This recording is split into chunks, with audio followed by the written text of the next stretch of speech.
kind of think at this point in the field it's probably more efficient to be doing that way rather than this way. In actual fact, for most of this field, I think it's wider than it is long.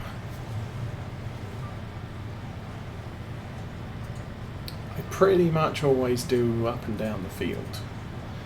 It does make the equipment labour going in this direction.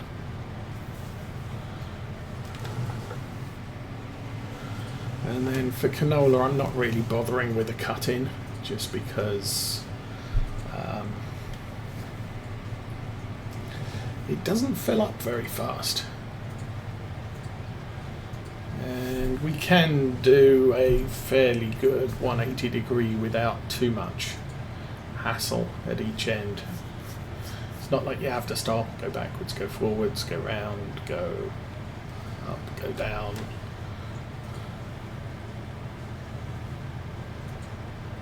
See, and that's the thing, most of my equipment is good for the size of vehicle that runs it.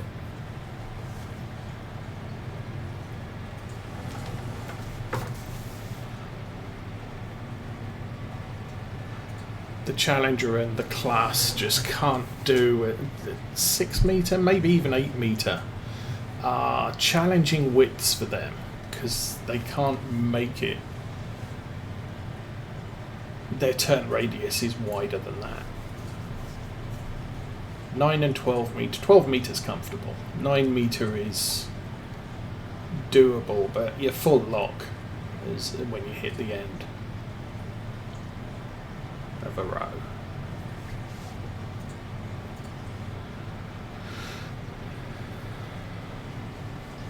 So yeah, generally buying a 200 horsepower tractor and then running a 3 meter seeder on it, you're going to have problems turning around at the end of the field like I'm doing here.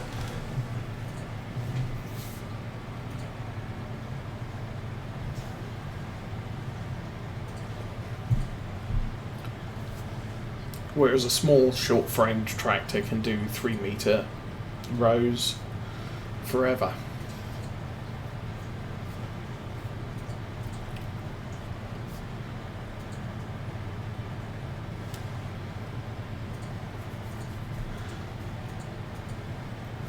But that is one of the questions on Farm Sim 22. What is the ideal setup? I'm really not sure.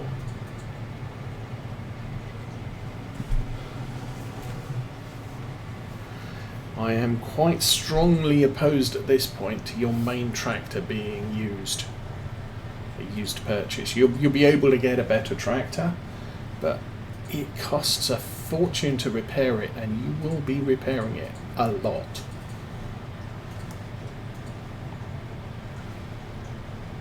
And it would appear that the 1.2 patch, they made it basically the cost to repair a vehicle is now based on its new price, I think, or closer to its new price. So it doesn't matter if you purchase the tractor for 20,000, if its new price is 100, your repair bill is based on that 100, not on the 20. At game release it was based on the 20. But age affects wear, so you can get about 10-15 hours out of a brand new tractor before you have to repair it. But the next time, if you then repair it to full and you start it again, it's going to wear down about twice as quick, so you're going to be at about 22 hours, 24 hours before you need to repair it again.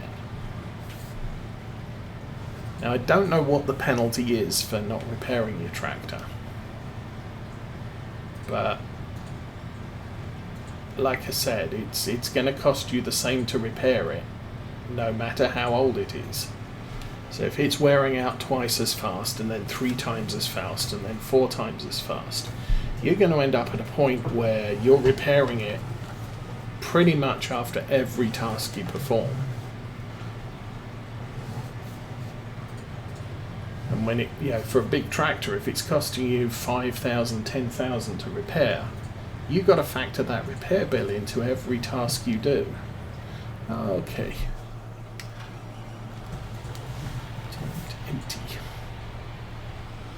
we are easily going to complete this field without having to run back to the yard.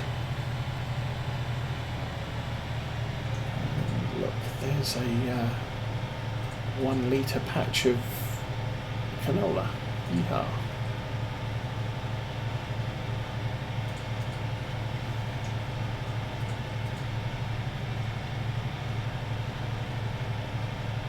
So the other thing with Farm Sim 22 that came up this week is apparently withering is not a thing if you're not playing with seasons.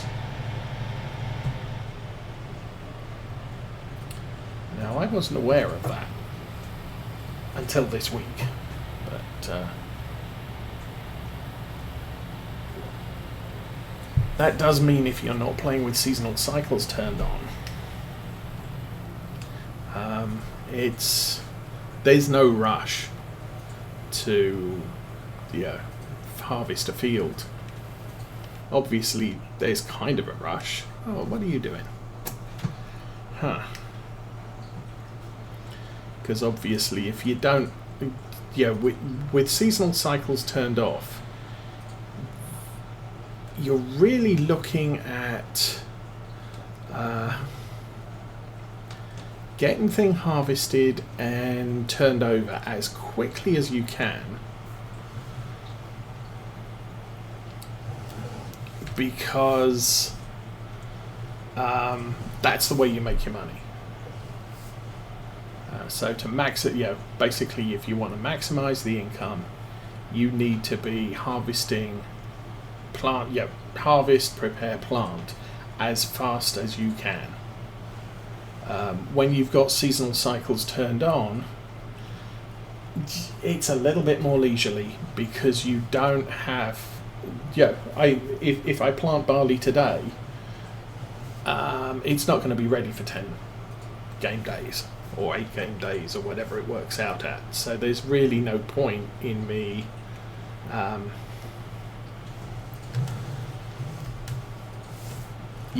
rushing everything. If I'm playing 2-day or 3-day seasons or 3-day months or whatever they decide to call it this time, that's a case of, well, okay, fine.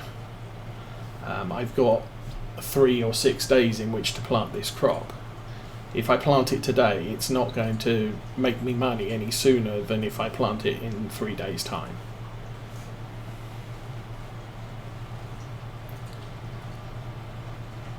Whereas, obviously without seasonal cycles, you want everything in the ground as fast as you can,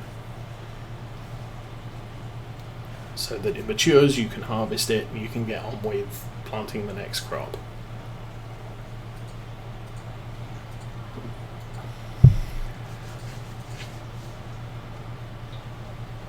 And that's frequently the way I've felt with, one of the reasons why I like seasons is because it doesn't put a great burden of, I have to get everything done right now, this instant, in order to get the most money I can. Okay, now I've done that headland, I can set the worker off on this section, and it looks like I missed a tiny corner there, but as I said, not going to bother about those too much. Let's set the worker off and go back to where we came from. You're done.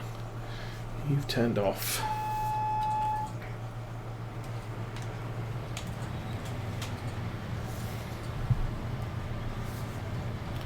So let's do this thing. I'll run an extra headland here.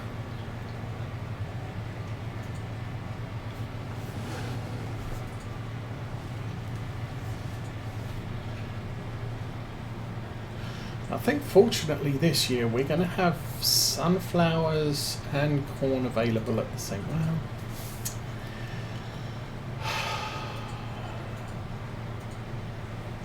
The plan is to harvest the corn with a forage harvester, so to make what's normally called chaff, but I think with Maize Plus on is called fresh maize. At least I hope it is. So this could be a very costly experiment. But we will do that and see if we can feed the sheep with it over the winter. If we can't, then that's the last corn crop that I'm planning on. So I don't need a corn header. But if I get a seriously excessive amount of fresh maize off the first field, I might consider just harvesting the rest. And obviously if I harvest the rest, I'm going to need a corn header for that. I don't have one. But we are growing sunflowers as a going concern crop. So I always want a helianthus header if I don't need a corn header. I might will forage it all. I got way too many cornfields, I think.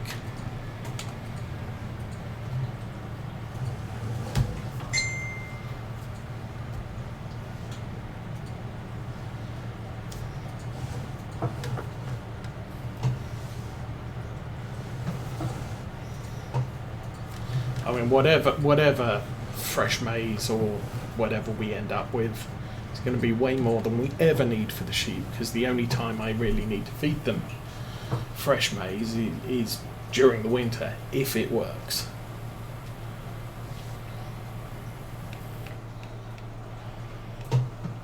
That one.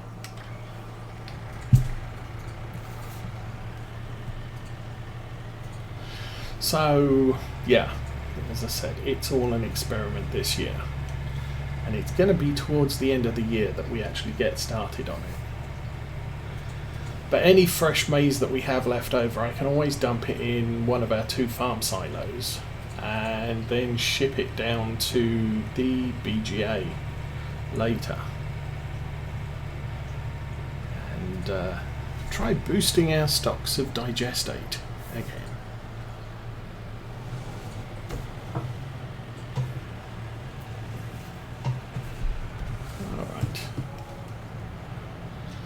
Like you're empty, so we can fold you up.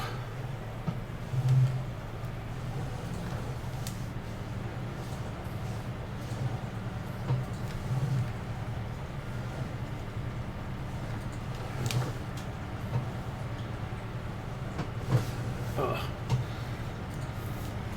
So I made a bit of a mistake parking on a hill or across the hill.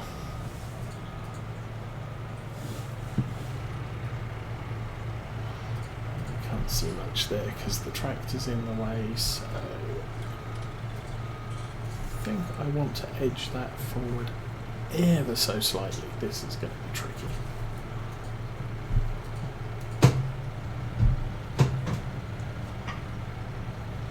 And that looks okay. That doesn't look okay. I'm off at an angle.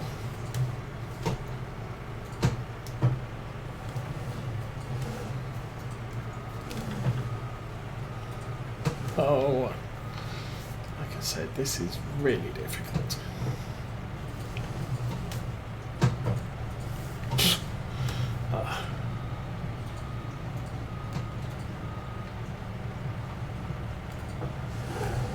That looks about good. Drop that there, drop that off, back away, and fold it all up. So, you're done. We'll take off the reverse and we will go and see the class again. What have you been up to? Not a lot. Well, that's not very successful. Actually, you know what? Not going to worry about him. You.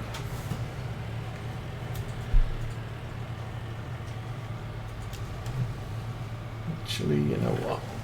I am going to do this. You can follow him at 40 meters.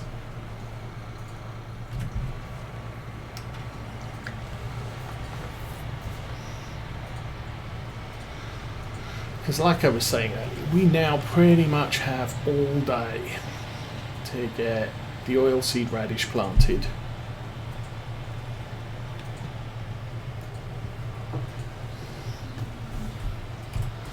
So no big rush here.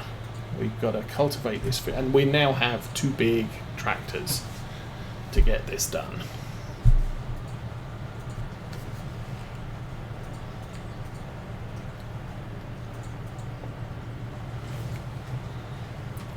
Now this is last day of midsummer. I don't think there's nothing that starts harvest next month.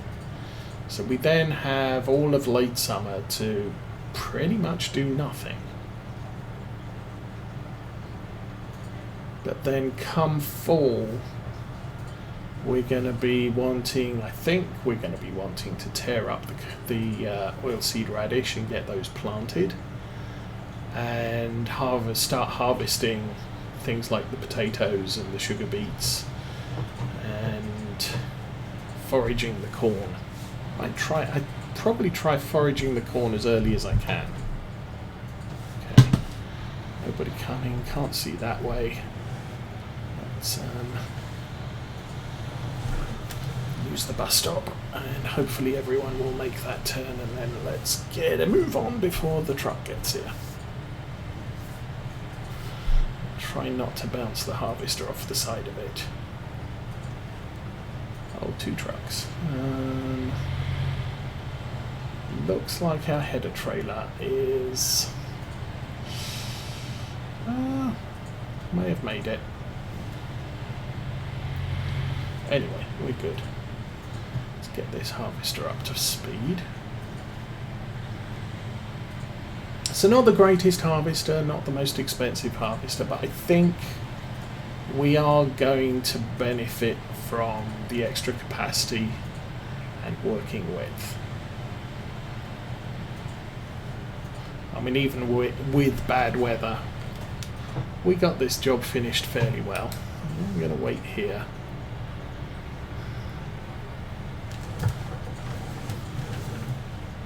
So I can run this round a little wide. Hopefully the rest of them will make it. The biggest problem is obviously the header. That trailer does not have a very good turn radius at all. And I'll try and put it away with the Fendt, or with the Valtra, but I might need to get the JCB out, because the 4-wheel steering does make quite a sizable difference. Probably won't put it away immediately. Well, we'll give it a go. Obviously this thing, yeah, we've kind of done 2 fields in this, and it needs a wash. So we'll do that. I think I can probably leave the tipper in the silo dump area. What do I want to do? Get out.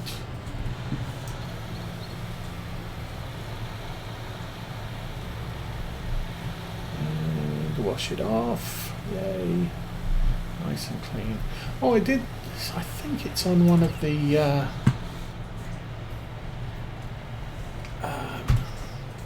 FarmSim websites for mods.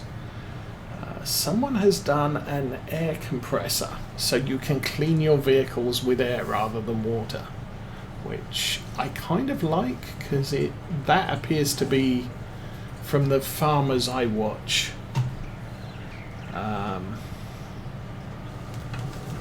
Real life farmers I watch, they tend to use air compressors than over sprayers, because generally you don't want water getting into mechanisms and rusting them up. And really what they're trying to do is blow free or blow loose all of the chaff that's stuck in the mechanisms.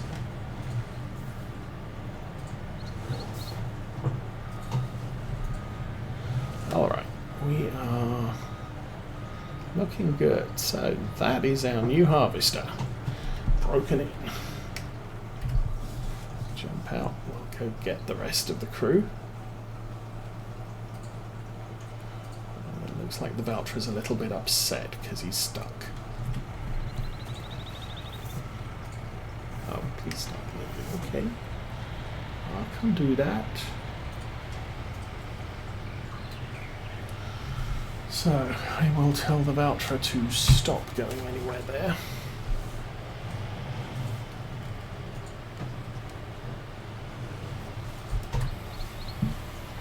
And we can do a crop check on the canola once this is finished dumping.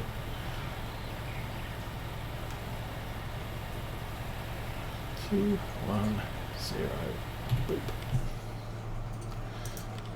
So we got only 73,000 litres of canola. I mean, I'm not upset about that. I only planted the one field, so it's not like we were expecting much more than that. Okay.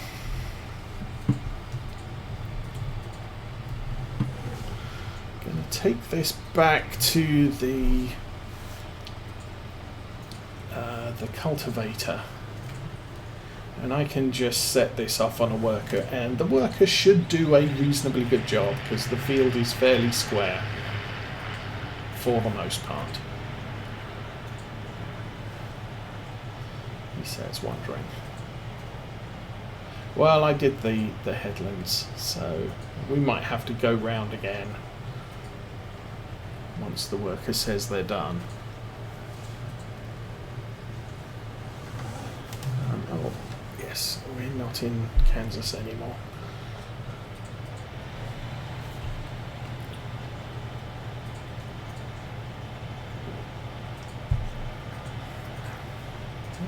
This tractor's probably going to need an oil change at the end of this season, if not sooner. 113 hours. In Farm Sim 22, I would have had to repair this twice already this morning.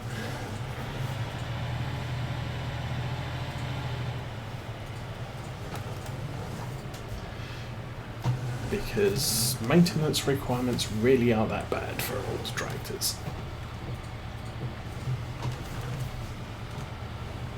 Okay. Good. Let's swing it around and get this worker running.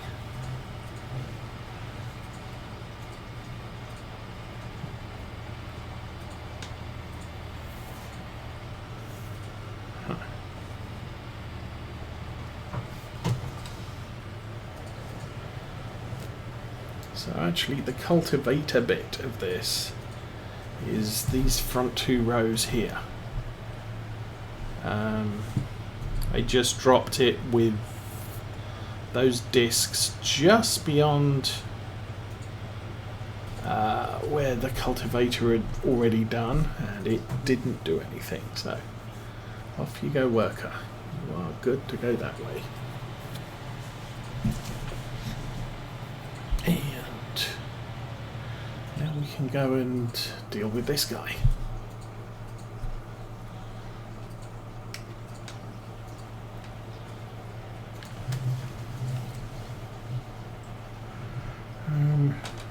Lift that up.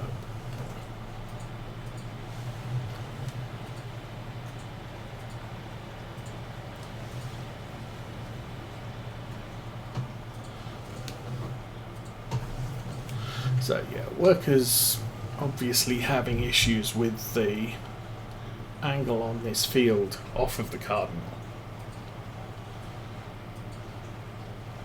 So the only solution I really have is to do it all myself.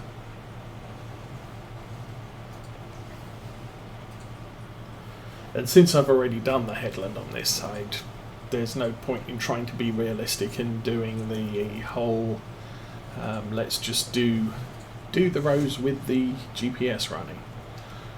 How are we doing on this one? This tractor also could use a bit of a service. 61%. Yeah, they're close to what they are. But anyway, how are we doing with seed? We're doing fine.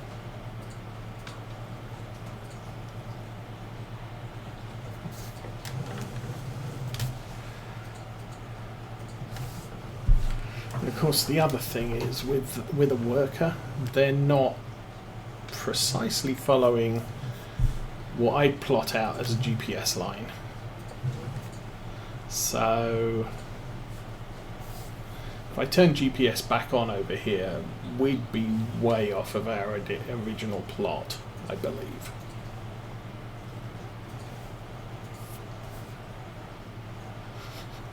But I cancelled it rather than just turn it off.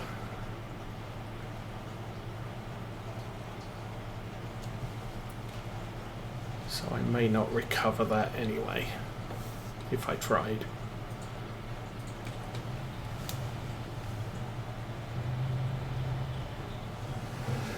Yeah, this is probably going to disturb some farmers driving over the crop that you just planted. But as I said, oilseed radish, this is a cover crop. It doesn't matter how much I cover. See what I did there? It's just... it's going to boost nitrogen levels where I happen to end up with it growing. But we're going to do a full run with the fertilizer after the crop's in the ground, or after the money crop's in the ground.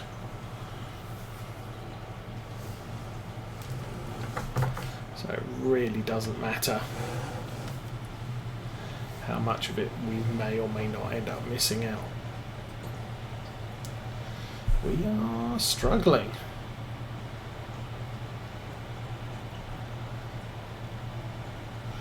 Like I said before, the hills on this